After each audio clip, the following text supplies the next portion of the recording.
Hello प्यारे बच्चों, नमस्कार। कैसे हैं आप सभी? एक बार बता दीजिए कि आवाज़ की क्वालिटी और वीडियो की क्वालिटी सब चीज़ ठीक है और आप सब कैसे हैं? बिल्कुल स्वस्थ मस्त कैसे हैं बाबू? एक बार आप लोग कमेंट करके बता दीजिए, क्योंकि आज का क्लास आपके लिए महत्वपूर्ण है। क्योंकि आज की क्लास में हम लोग क्लास 12 का फिजिक्स और फिजिक्स का जो चैप्टर 10 है, 10 का नाम क्या है? वेव ऑप्टिक्स, यानी प्यारे बच्चों तरंग प्रकाश की। इसका हमने पार्ट 1 कवर कर रखा है और पार्ट 1 में हमने क्या क्या पढ़ रखा है आपको पता है कि पार्ट 1 में हमने हाइगेन्स के तरंग सिद्धांत को पढ़ा, फिर इनके द्वितीय तरंगिकाओं के सिद्धांत को भी हमने पढ़ा है।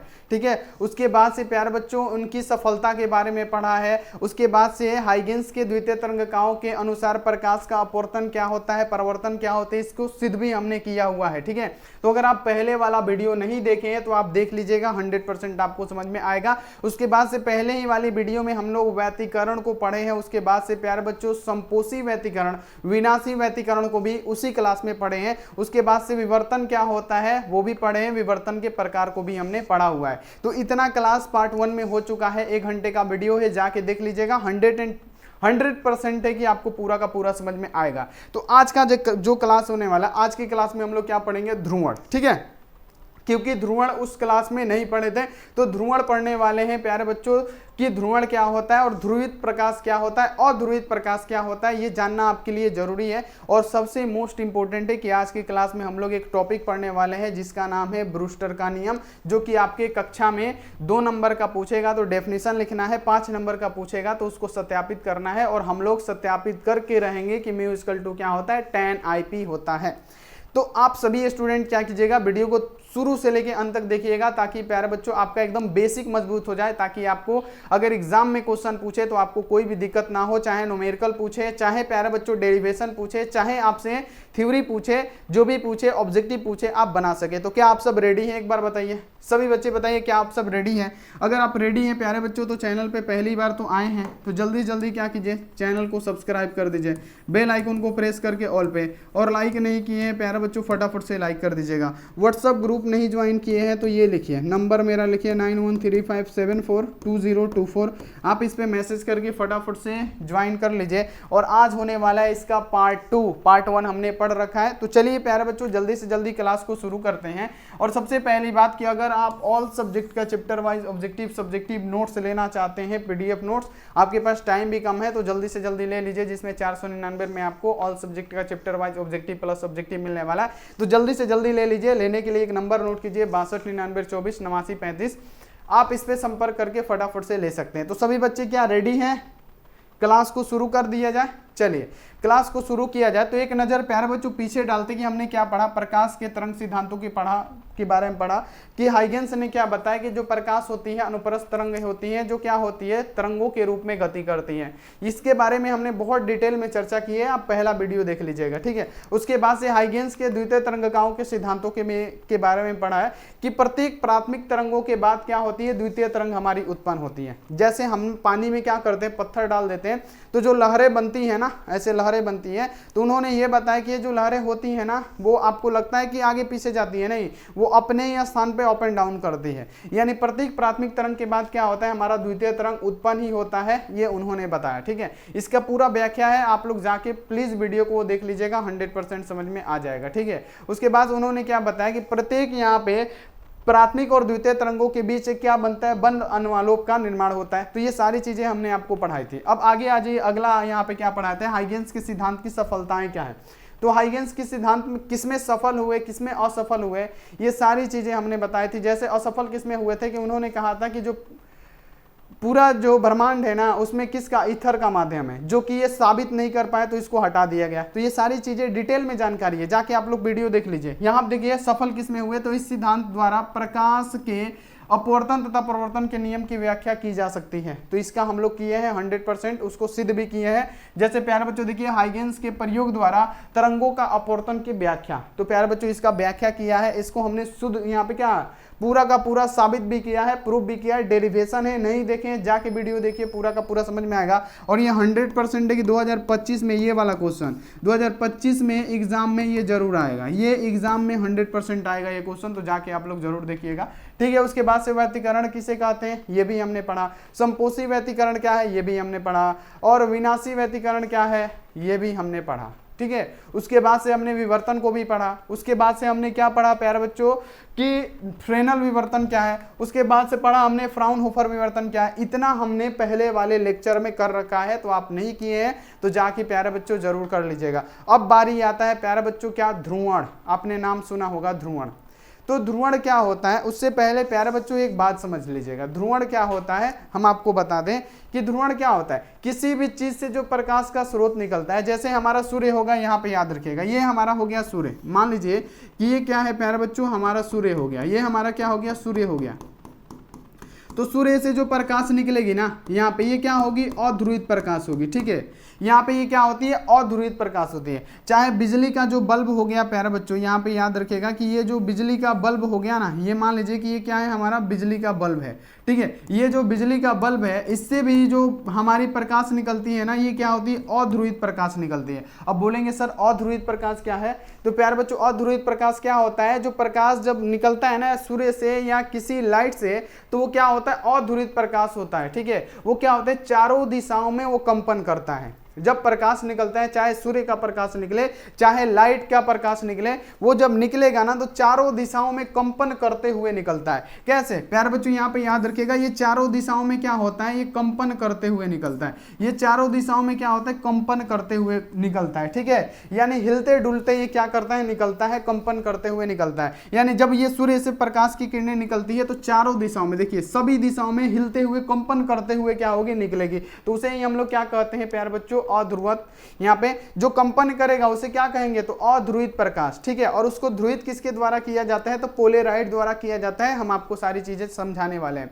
और जैसे हम आपको एक बात बता दें कि अगर आप कार में ड्राइव करते हैं, आगे वाली सीट में बैठेंगे और आप एक बाइक में ट्रेवल करते हैं, ठीक है। अगर बाइक में आप चला रहे हैं, सामने से ट्रक आया, कोई भी गाड़ी आए, तो उसका जब प्रकाश आपकी आंखों में पड़ता है, आप बिना चश्मा लगाए हुए बैठे हैं, तो जब आपकी आंखों पे पड़ता है तो आपकी आंखें ऐसे जगमगा जाती है, तो होता है ऐसा, होता है ना। आपकी आंखें क्या होती है, चौंधिया जाती है। तो वो क्या है, वो अध्रुवित प्रकाश से जो कंपन करते हुए आती है और आपकी आंखों तक पहुंचती है, तो आपकी आंख क्या होता है, चौंधिया जाता है एकदम, है ना।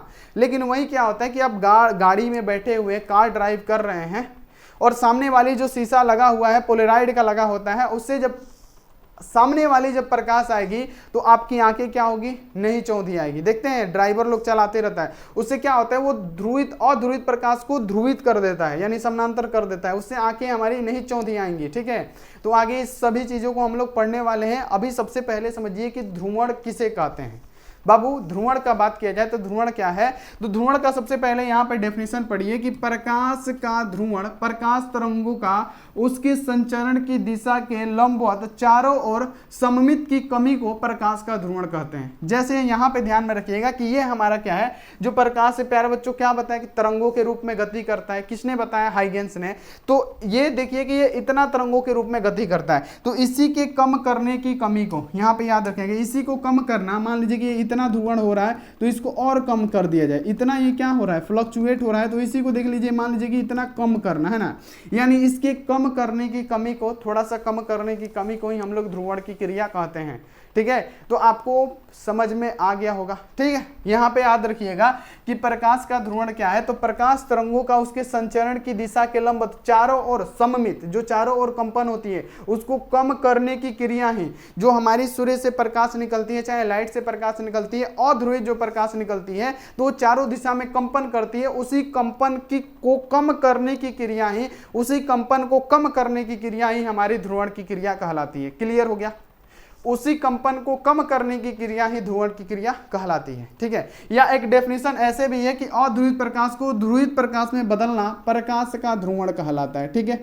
अध्रुवित प्रकाश को, यानी अध्रुवित जो प्रकाश होती है जो चारों दिशाओं में कंपन करती है, उसको कम करना या उसको एकदम खत्म करने की क्रिया को ही हम लोग क्या कहते हैं, ध्रुवण की क्रिया कहते हैं। तो समझ में आ गया होगा कि जब हमारी लाइट हो गई या चाहे हमारा सूर्य का प्रकाश हो गया, जब प्रकाश आता है तो वो अध्रुवित प्रकाश होता है जो चारों दिशाओं में कंपन करते हुए आता है, और उसी को कम करने की क्रिया ही हमारी ध्रुवण की क्रिया कहलाती है। क्लियर हो गया कि नहीं, सही से बताइए बाबू, क्लियर हो गया। चलिए अब देखिए कि अध्रुवित प्रकाश क्या है। हमने आपको बताया कि ध्रुवित प्रकाश, अध्रुवित प्रकाश।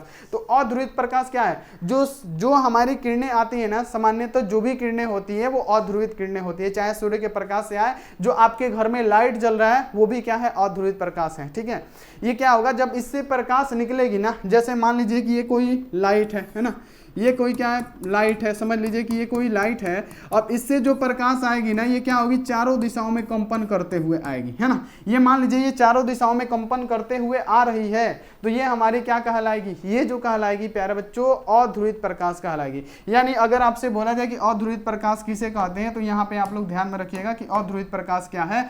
तो साधारण प्रकाश अध्रुवित प्रकाश होती है, जो भी प्रकाश आती है वो साधारण अध्रुवित प्रकाश होती है, वो चारों तरफ कंपन करते हुए ही आती है। अब देखिए ये क्या होती है प्यारे बच्चों, याद रखना है कि साधारण प्रकाश अध्रुवित प्रकाश होती है। अध्रुवित प्रकाश में वैद्युत क्षेत्र के घटक प्रकाश के संचरण की दिशा के लंबवत सभी दिशाओं में क्या होती है, समान रूप से कंपन करती है। यानी जब प्रकाश की किरणें आएंगी ना, तो ये प्यारे बच्चों क्या होगी, ये समान दिशा में कंपन करेगी। क्या होगा, चारों ओर दिशा में, यानी समान हर दिशा में क्या करती है, अध्रुवित प्रकाश क्या होती है, कंपन करती है। तो ये आपको ध्यान में रखना है कि जो साधारण हमारी किरणें आती है, प्रकाश आता है, जितनी भी प्रकाश होती है वो क्या होती है, अध्रुवित प्रकाश होती है। और उसको ध्रुवण कैसे किया जाता है, पोलेराइड के द्वारा उसको ध्रुवण किया जाता है, जो कि हम अभी आपको पढ़ाने वाले हैं। तो सबसे पहले यहाँ पे आपको पता चल गया ना कि ये जो होता है प्यारे बच्चों की अध्रुवित प्रकाश क्या होता है। तो अध्रुवित प्रकाश क्या होता है, लिखिएगा कि अध्रुवित प्रकाश में वैद्युत क्षेत्र के घटक प्रकाश के संचरण की दिशा के लंबवत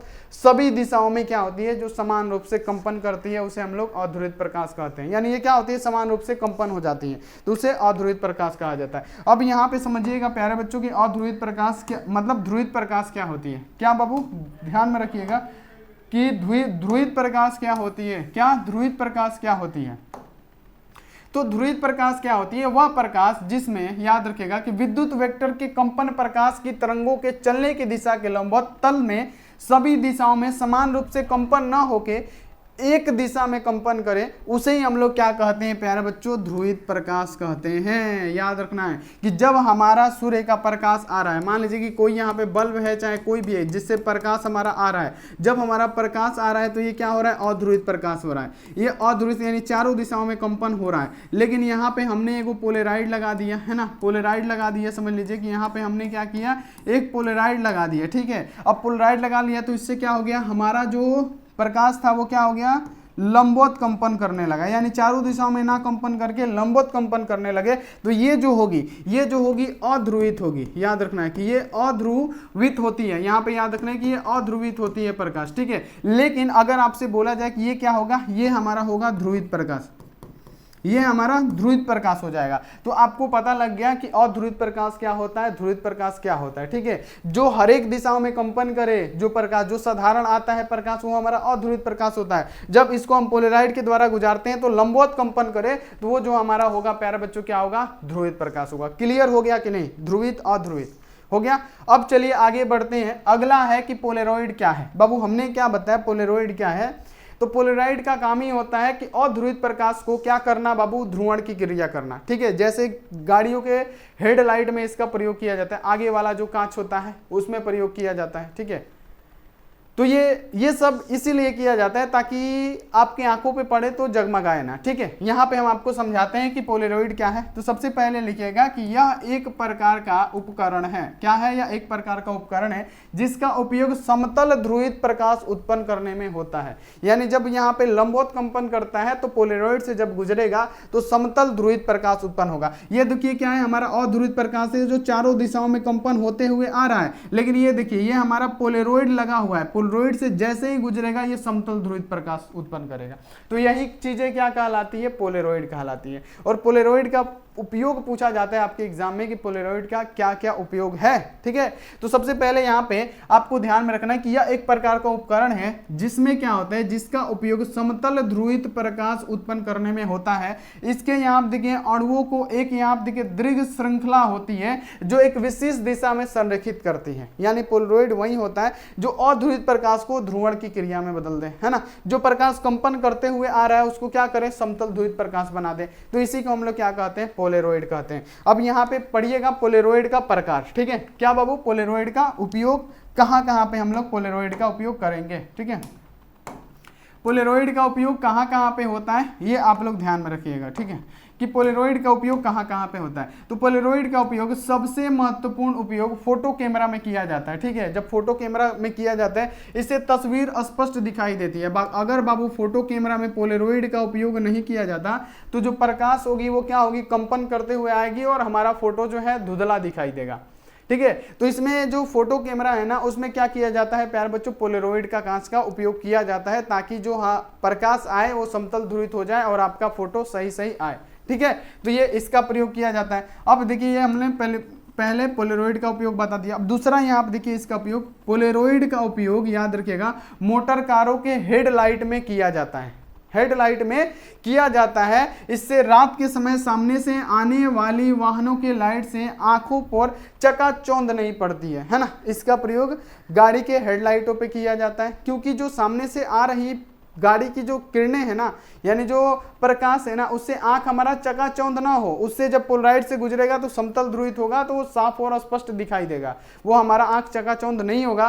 तो इसके लिए क्या किया जाता है, पोलेरॉइड का उपयोग किया जाता है। तो पोलेरॉइड का उपयोग मोटर कारों की हेडलाइट में किया जाता है। इसके रात के समय सामने से आने वाली वाहनें लाइट से आंखों पर क्या होता है, चकाचौंध नहीं पड़ती है। दूसरा उपयोग, यह सूक्ष्मदर्शी द्वारा अति सूक्ष्म जीवों को देखा जाता है, यानी पोलेरॉइड के द्वारा याद रखना है कि इसका प्रयोग सूक्ष्मदर्शी में भी किया जाता है और अति सूक्ष्म यानी बहुत से छोटे जीवों को देखने में इसका किया जाता है, वह स्पष्ट नहीं दिखाई देता है तथा सूक्ष्मदर्शी में पोलेरॉइड का उपयोग करने से वो जीव स्पष्ट दिखाई देता है। यहाँ पे जो सूक्ष्मदर्शी से छोटे छोटे हम लोग कीड़े को देखते हैं, यहाँ पे बैक्टीरिया वैक्टीरिया को देखते हैं, जो भी सूक्ष्म जीव होते हैं जिसको हम अपनी नंगी आंखों से नहीं देख सकते हैं, सूक्ष्मदर्शी की सहायता से देख सकते हैं। तो उसमें जो भी कांच का प्रयोग किया जाता है ना, वो पोलेरॉइड होता है, जिसकी सहायता से हम क्या कर सकते हैं, बिल्कुल साफ और स्पष्ट देख सकते हैं। तो ये क्या था बाबू, पोलेरॉइड का उपयोग था। तो ये आप लोग लिख दीजिएगा, बताइए, ये आप लोग लिख दीजिएगा, चला जल्दी जल्दी बताइए, लिख दीजिएगा। चलिए बहुत बढ़िया। चलिए अब यहाँ पे ये जो नियम है, ये नियम बहुत महत्वपूर्ण है। सबसे पहली बात कि ये नियम बहुत महत्वपूर्ण है, 5 नंबर का भी हो सकता है, 2 नंबर का भी हो सकता है। तो सभी बच्चे क्या रेडी है, एक बार बताइए। ज़्यादा देर का क्लास नहीं होगा क्योंकि बहुत ज़्यादा हम पढ़ा चुके हैं और इसको भी पढ़ा के ये क्लास खत्म ही हो जाएगा। देखिए क्वेश्चन यहाँ पे क्या है, ब्रूस्टर का नियम क्या है। तो ब्रूस्टर का नियम क्या कहता है कि ब्रूस्टर का नियम यानी इस नियम के, याद रखना है, याद रखिएगा, यहाँ पे आप नोट करते चलिए।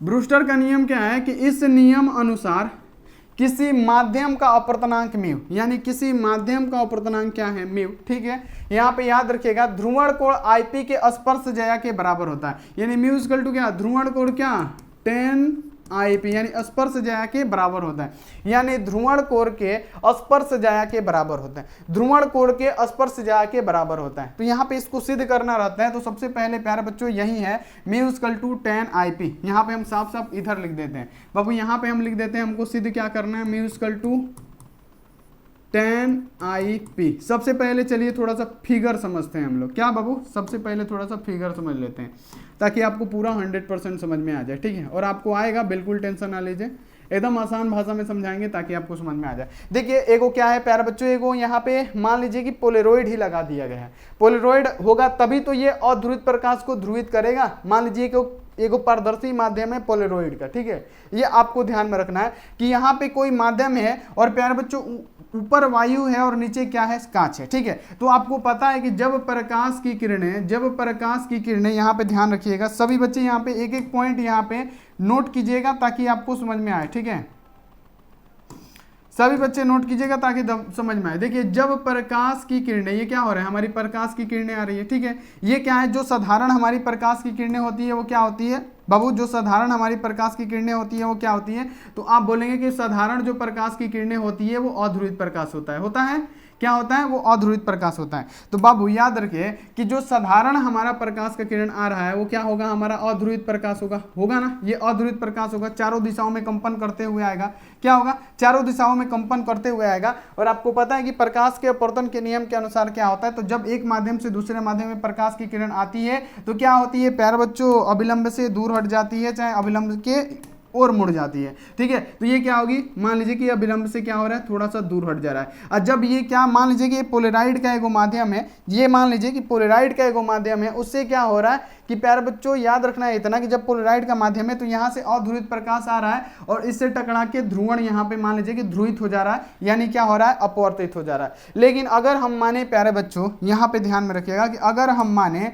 कि ये प्रकाश का अपवर्तन होता है, यानी प्रकाश की तरंगे आ रही है और ये तल से टकरा के क्या फिर उसी दिशा में लौट जा रही है, तो इसे हम लोग क्या कहते हैं, प्रकाश का अपवर्तन कहेंगे। तो ये प्यारे बच्चों आपको ध्यान में रखना है कि ये जो तरंगे जाएंगी ना, ये जो तरंगे जाएंगी ना, तो ये तरंगे जाएंगी लेकिन ये पूरे मतलब समतल ध्रुवित प्रकाश होगा। ये जो तरंगे जाएंगी वो क्या होगा, समतल ध्रुवित प्रकाश होगा। ठीक है, तो आपने एक नियम पढ़ा होगा प्रकाश के अपवर्तन और परिवर्तन में। प्रकाश के परिवर्तन में क्या पढ़ा है आपको कि आपतन कोण बराबर होता है परिवर्तन कोण के। तो ये मान लेते हैं कि प्यारे बच्चों ये हमारा आपतन कोण क्या है, ये हमारा आपतन कोण क्या है, ध्यान में रखिएगा। ये जो हमारा आपतन कोण है क्या है, आई है। तो आपतन कोण क्या होता है, ये परिवर्तन कोण के बराबर होता है। तो जब ये आईपी है तो प्यारे बच्चों इसे भी हम लोग क्या बोलेंगे, ये भी हमारा आईपी है। ठीक है, और प्यारे बच्चों याद रखिएगा कि ये समतल ध्रुवित, और यहाँ पे याद रखना है कि ये समतल ध्रुवित यहाँ पे, और ध्रुवण कोण ये हमारा क्या है, ध्रुवित प्रकाश। ये तो हमारा अध्रुवित प्रकाश है लेकिन इधर से जा रहा है तो ध्रुवित प्रकाश हो रहा है, तो समतल ध्रुवित और प्यारे बच्चों ध्रुवित प्रकाश के बीच यहाँ पे आप देखिए कि 90 डिग्री का कोण बना रहा है ना। तो ये हमारा क्या बना है, 90 डिग्री का कोण बना रहा है। तो चलिए प्यारे बच्चों अब हम इसको क्या करते हैं, सिद्ध करते हैं, म्यू इक्वल टू 10 IB। सबसे पहले समझ लीजिए कि स्नेल का नियम लगाएंगे। क्या करेंगे बाबू, स्नेल का नियम। सबसे पहले क्या लगाएंगे, स्नेल का नियम। सबसे पहले लिखिएगा साफ सुथरा राइटिंग में बाबू, इसको समझने के लिए दिमाग की थोड़ी सी जरूरत है। ठीक है, सबसे पहले लिखिएगा स्नेल का नियम। बाबू स्नेल का नियम क्या है, स्नेल का नियम क्या होता है, म्यू इक्वल टू क्या होता है बाबू, साइन आई के जगह पे क्या लिखेंगे, साइन आई की जगह पे लिखेंगे हम लोग आईपी, है ना। और बटा में क्या होता है साइन आर, और आर की जगह पे क्या, ये हमारा आपतन कोण है। आपतन कोण को आई से, परिवर्तन कोण को हम लोग आर से, लेकिन ये दोनों कोण आपस में बराबर है तो दोनों को हम लोग क्या कर लेते हैं, आईपी मान लेते हैं। तो यहाँ पे म्यू इक्वल टू क्या होता है, साइन आई बटा साइन आर होता है। तो हम यहाँ पे क्या लिख सकते हैं, साइन आई बटा में यहाँ पे साइन आर के बदले हम लोग आईपी लिखेंगे। क्यों लिखेंगे, क्योंकि आपतन कोण परिवर्तन कोण के बराबर होता है। ठीक है, अब इतना आपको समझ में आ गया। ठीक है, आपको समझ में आ गया। तो एक बात यहाँ पे आप लोग ध्यान में रखिएगा, जितने भी चेले हैं मेरे खतरनाक वाले, जितने भी चेले हैं ध्यान में रखिएगा। तो ये तो हमारा म्यू हो गया। ठीक है, म्यू हो गया। अब देखिए साइन आईपी है तो हम इसको क्या लिख सकते हैं, साइन आईपी लिख सकते हैं, साइन आईपी लिख सकते हैं। ठीक है, साइन आईपी है, बटा में बटा है। अब देखिए साइन आईपी के जगह पे हम क्या लिख सकते हैं, यानी हम आपको स्नेल का नियम बताएं तो स्नेल का नियम क्या होता है, म्यू इक्वल टू क्या होता है, साइन आई और बटा में क्या होता है, साइन आर होता है। ठीक है, तो ये हमारा आई कोण है, ये आर कोण है, लेकिन ये आपस में बराबर होते हैं तो हम दोनों को आईपी मान लिए हैं। तो प्यारे बच्चों एक बार बता दीजिए कि ये जो हमारा लंब है, ये जो हमारा लंब है, याद रखिएगा ये वाला जो है, इस पे ये जो बना कोण यानी ये जो लंब है, इस पे ये बना कोण कितने डिग्री का होता है, आप बोलेंगे 180 डिग्री का कोण बनता है। तो ये जो हमारा लंब है, इस पे मिला के इतना तक 180 डिग्री का कोण बनेगा बाबू, याद रखिएगा। और ये हमारा मान लीजिए कि अपवर्तन कोण है आर। ठीक है, क्योंकि अपवर्तन हो रहा है तो यहाँ पे आपतन कोण, ये अपवर्तन कोण। तो एक बात आप लोग ध्यान में रखिएगा, बताइएगा कि ये जो है लंबा और इस पे ये 180 डिग्री का कोण बन रहा है, तो कैसे बन रहा है ये 180 डिग्री कोण कैसे बनेगा, तो इसमें कोण आईपी भी होगा, 90 डिग्री का भी कोण होगा और कोण आर होगा, तब ये मिला के हमारा 180 डिग्री बनेगा। तो हम यहाँ पे क्या लिखेंगे बाबू, यहाँ पे याद रखिएगा, यहाँ पे सबसे पहले आप लोग ध्यान में रखिएगा, सबसे पहले ध्यान में रखिएगा कि हम अगर यहाँ पे माने कि इसका मान कितना होता है, ये मान लीजिए कि एक लंब है, अब इस लंब पे पूरा में बना कोण कितना होता है 180 डिग्री, और 180 डिग्री में क्या होगा, इसमें होगा कोण आई, है ना, डायरेक्ट लिखते हैं। इसमें क्या होगा, आईपी भी है प्लस क्या है बाबू, इसमें यहाँ पे 90 डिग्री भी जुड़ा है हुआ है, तो यहाँ पे हम लोग 90 डिग्री भी जोड़ देंगे। प्लस क्या है, ये हमारा कोण आर है, क्योंकि यहाँ से लेके यहाँ तक का कोण 180 डिग्री का। तो इस 180 डिग्री कब होगा, तो जब इसमें कोण आईपी जोड़ेंगे, कोण 90 डिग्री और कोण आर जोड़ेंगे, तो प्यारे बच्चों तब हमारा क्या होगा, 180 डिग्री हो जाएगा। ठीक है, तो चलिए अब हम यहाँ से आर का मान निकालते हैं। तो यहाँ पे आईपी प्लस यहाँ पे क्या होगा आर इक्वल टू यहाँ पे 180 डिग्री है, आइए 90 डिग्री क्या होगा, इधर माइनस चला जाएगा, यानी हमारा क्या बचा I P plus R equal to क्या, यहाँ पे 90 डिग्री बचा। ठीक है, 90 डिग्री बचा। ठीक है, यहाँ पे आपको समझ में आ गया क्या बचा, 90 डिग्री बचा। तो यहाँ पे अगर हम कोण आर का मान निकालें, यानी आर इक्वल टू क्या हो जाएगा 90 माइनस यहाँ पे क्या है आईपी, इधर प्लस में उधर क्या हो जाएगा माइनस में हो जाएगा, आईपी हो गया। यानी आर का मान कितना निकल गया 90 माइनस आईपी निकल गया, आर का मान 90 माइनस आईपी, यानी प्यारे बच्चों इसका मान क्या निकल गया 90 माइनस आईपी निकल गया, इस आर का मान क्या 90 माइनस आईपी निकल गया। तो प्यारे बच्चों यहाँ पे आप ध्यान में रखिएगा, यहाँ पे आप अब ध्यान में रखिएगा सभी बच्चे ध्यान में रखिएगा कि अब हम r की जगह पे क्या लिख सकते हैं 90 माइनस आईपी, यानी यहाँ पे म्यू है तो म्यू, याद रखिएगा म्यू है तो म्यू, ध्यान में रखिएगा, इधर रखिएगा म्यू है तो म्यू, ऊपर क्या है ऊपर है साइन यहाँ पे आई और पी है, और बटा में क्या है प्यारे बच्चों साइन आई पी है। और आई पी को क्या माने हैं बाबू, आपको पता है कि ये आपतन कोण है या परिवर्तन कोण है, आपतन कोण के आई से और परिवर्तन कोण के आर से सूचित करते हैं, लेकिन प्रकाश का परिवर्तन का नियम क्या कहता है कि आपतन कोण बराबर होता है परिवर्तन कोण के, यानी हम इसको भी क्या कर सकते हैं आई मान सकते हैं, यही ना, ये भी बराबर है तो ये इसके बराबर होगा, है ना, कोण आई बराबर होगा कोण आर के, तो हम आर के बदले हम आई लिख सकते हैं, वही काम किए है। तो ये तो हमारा आर है, तो यानी कोण यहाँ पे आई पी का मतलब क्या हो गया आर, तो अब इस आर का मान लिखेंगे, तो साइन है तो यहाँ पे लिख देते हैं प्यारे बच्चों साइन, ठीक है, साइन है तो साइन लिख देते हैं। अब क्या करेंगे आर की जगह पे क्या लिखेंगे 90 minus I P, Babu 90 minus IP, ठीक है 90 माइनस आईपी, ठीक है। अब देखिएगा यहाँ पे मजा आएगा, अब यहाँ पे देख लीजिए ये म्यू है तो म्यू, अब देखिए साइन आईपी है तो यहाँ पे लिख देते हैं साइन आई पी, ठीक है। अब देखिए साइन 90 माइनस थीटा, ये तो फॉर्मूला बन गया ना, साइन 90 माइनस थीटा, तो आप बोलते हैं कॉस, और थीटा में क्या है आई पी है तो आई पी है। अब देखिए म्यू है तो म्यू, इक्वल टू है तो इक्वल टू साइन बटा कॉस क्या हो जाएगा साइन थीटा बटा कॉस थीटा क्या होता है, तो आप बोलेंगे टेन थीटा, तो यहाँ पे टेन और थीटा की जगह पे क्या है आई पी है तो आई पी, और यही ना हमको प्रूफ करना था, देखिए तो यही ना हमको प्रूफ करना था। तो हमने क्या कर दिया बाबू, यहाँ पे हमने स्नेल का नियम प्यारे बच्चों mu equal to 10 I P proof कर दिया, समझ में आया बाबू, हमने क्या किया mu equal to 10 I P proof कर दिया, समझ में आया, mu equal to 10 I P हमने प्रूफ करके दिखा दिया, ठीक है। यही है स्नेल का नियम। स्नेल का नियम में क्या होता है कि जब अध्रुवित प्रकाश, कोई भी प्रकाश निकलती है वो क्या होती है अध्रुवित होती है, तो जब अध्रुवित प्रकाश क्या होगी प्यारे बच्चों एक माध्यम से दूसरे माध्यम में जाएगी तो अविलंब से क्या होगी दूर हटेगी, चाहे अविलंब से पास आएगी, है ना, तो ये हो जाएगा। तो याद रखिएगा कि यहाँ पे ये ध्रुवित प्रकाश और ध्रुवित प्रकाश आ रहा है, लेकिन ये पोलराइड का एक माध्यम लगाया जा रहा है वाई और जेड, ठीक है। तो इससे जब प्रकाश गुजरेगी तो ध्रुवित होकर गुजरेगी, ठीक है। अब यहाँ पे मान लीजिए कि ये प्रकाश इधर से ध्रुवित होकर गुजरेगी तो कुछ कण क्या होगा प्रकाश का परिवर्तन से भी होगा जो समतल ध्रुवित होगा, तो यहाँ पे एक तो अपवर्तन हो रहा है दूसरा परिवर्तन हो रहा है। तो यहाँ पे आपको पता होगा कि प्रकाश का परिवर्तन का नियम क्या है कि आपतन कोण परिवर्तन कोण के बराबर होता है। तो बाबू हमने क्या माना, यहाँ पे आपतन कोण यहाँ पे क्या है, ये मान लीजिए कि ध्रुवण कोण है, ठीक है, ध्रुवण कोण हमने आईपी मान लिया, और इसका प्यारे बच्चों अपवर्तन कोण क्या होगा, इसको भी हमने आईपी ही माना। उसके बाद से प्यारे बच्चों ये आपको पता है ऐसे निकाले हैं, आप इसको निकाल लीजिएगा, 100% प्यारे बच्चों 5 नंबर का क्वेश्चन है आपको मिलने वाला है, और यहाँ पे आपको प्रूफ भी कर दिए हैं, ठीक है। तो चलिए इतना तो हो गया। तो अब क्या कीजिए प्यारे बच्चों कि अब आप लोग चैनल पे पहली बार आए हैं तो चैनल को फटाफट से सब्सक्राइब करके बेल आइकन को प्रेस करके ऑल पे, और लाइक नहीं किए हैं लाइक कर दीजिएगा। अब क्लास होगा प्यारे बच्चों, यहाँ पे सब्सक्राइब भी जरूर कीजिएगा, और सभी सब्जेक्ट का PDF नोट्स लेने के लिए 62 99 24 89 35 पे आप लोग जरूर संपर्क कीजिएगा, ठीक है। अब यहाँ पे क्लास कब होगा, तो अब जो क्लास होने वाला है प्यारे बच्चों शाम में होने वाला है 7 बजे, तो मिलते हैं 7 बजे वाली क्लास में, और आप लोग लाइक भी कर दीजिएगा, और आप लोग ध्यान लगा के पढ़िए, मन लगा के पढ़िए। Take care and bye.